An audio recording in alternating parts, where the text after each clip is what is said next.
New York had become a tale of two cities. The mayor's absolutely wrong. The mayor and Commissioner Kelly have been fear-mongering on this issue. We need a real break from the Bloomberg years. Bill de Blasio spent much of his campaign in the primary and now in the general banging on Bloomberg. But today he took a softer tone, saying that the current mayor actually has done some, and that's the key word, some things right. I think he did a very good job on public health. He did a very good job on environment. I think he was right to achieve mayoral control of education. I don't think he then applied it the right way. I think he didn't listen to parents, and he was negative towards teachers. And I think there's better ways to use mayoral control of education. But clearly, Mayor Bloomberg did some things right. What I would say is he did not address the central issue we're now facing, which is inequality. So what happens now that we are getting into the dog days of the general election? And Andrew, that and a few other questions you talked to a very interesting lady earlier today. Yeah, as we get into the general election, Rich, it's the framing portion of the race where each side tries to paint the other one as the way they want to paint him. And for some insight in the race, we turn to somebody who's been closely covering it since the beginning, Jill Colvin. She's the senior political reporter at the New York Observer. I spoke with her earlier today. So, Jill, in the battle to frame Bill de Blasio as we approach the general election, this week we heard that he was an admirer of the Sandinistas. We've been hearing that he's a Marxist, that he's a liberal lefty dividing the city. But according to your report, he's getting rock star treatment at campaign stops in Harlem. Yeah, I mean, it's pretty amazing to have watched. I mean, this is a guy who really only surged in the last 4 weeks of the primary. And so you went from this guy who, you know, people used to see him at forums and they'd say, you know, that tall guy, Bill de blah, blah, not sure what his name is, with this obscure job of public advocate. And it's just been really extraordinary to watch in the past, 5-6 weeks. He's basically become a celebrity. He made his very first stop really talking to voters last night in the 2 weeks since he won the primary. And it was really incredible to watch. They literally formed a line all the way up the sidewalk. He was in Harlem on 116th Street. People just so eager to meet him, folks who wanted to introduce their kids to him.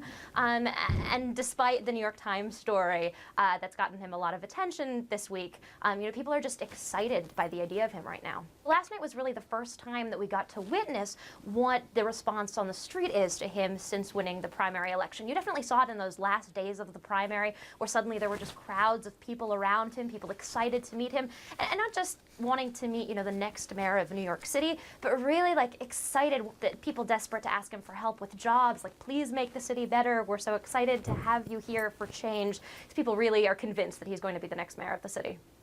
Jill, let's focus on de Blasio's opponent, Joe Lhota, on the Republican side. Any sense about the momentum behind Lhota, if he's increasing any momentum, or have you seen any evidence of what direction that momentum is going?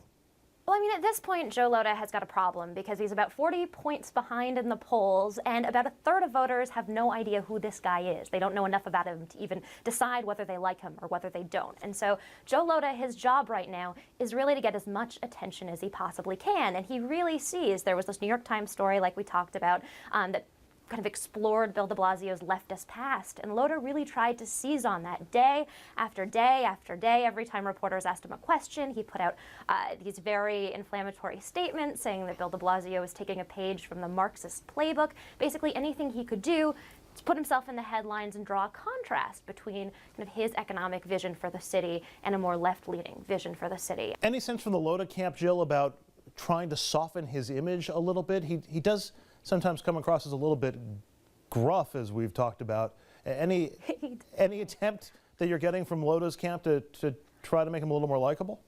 Well, I mean, he's told me that, his wife is now taking a larger role on the campaign trail, and that she's constantly telling him, honey, you should smile a little bit more. He seems to have this frown on his face.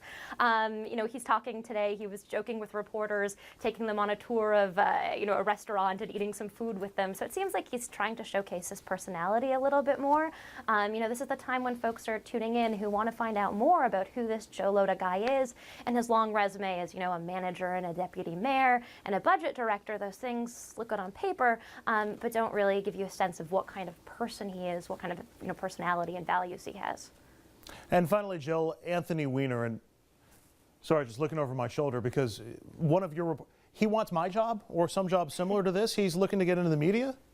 Yeah, so sources told me this week that in fact, way back in February of this year, this was long before we heard really any wind that he was interested in running for mayor, that he in fact met with a number of high-profile agents, like folks who do TV and radio placements, to talk with them about how would running for mayor and potentially losing the mayor's race impact his chances at getting a lucrative TV gig. You know, this is a guy who was all over the cable television networks while he was a congressman, and throughout the mayor's race, he really seemed to enjoy the time he spent. Although he sparred a lot with reporters, he also seemed to use it as an opportunity to book a lot of national TV appearances. So I don't think it's any surprise to people that he sees that as a natural fit for him. Is it possible, Jill, that he ran for mayor to bolster his credentials as a TV pundit or a TV personality?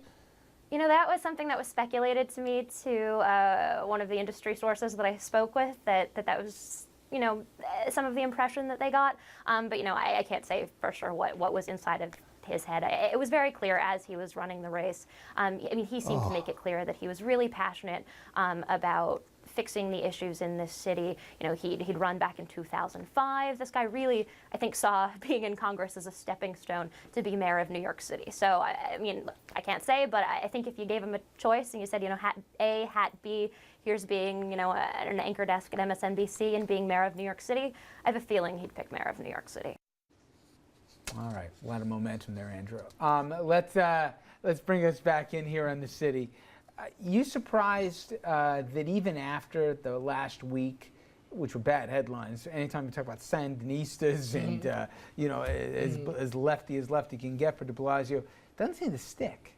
Nothing seems to stick. If you're de Blasio, he's running a very good campaign. It's called running out the clock. He doesn't have very much a big public schedule because he's already planning to be mayor of New York. He's in interviews with police potential commissioners, with fire commissioners. So he's going to run out the clock.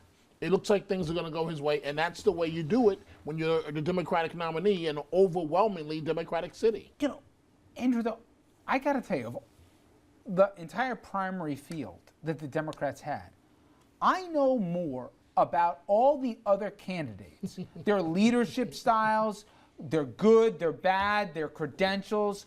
I'll be honest right now. Here we're sitting, right, almost in October, and I don't know much about Bill de Blasio. I've read his bios, but please control. I mean, you can't tell me what he really did in any elected position, and even what he did or didn't do in the Hillary campaign, I'm confused. He'll still win, it looks like, but he's such a blank slate right now. But that's to his advantage. That's to his credit. I mean, what we knew about Christine Quinn hurt Christine Quinn. What we knew about Bill Thompson hurt him. What we knew about Anthony Weiner, well, let's not even go there.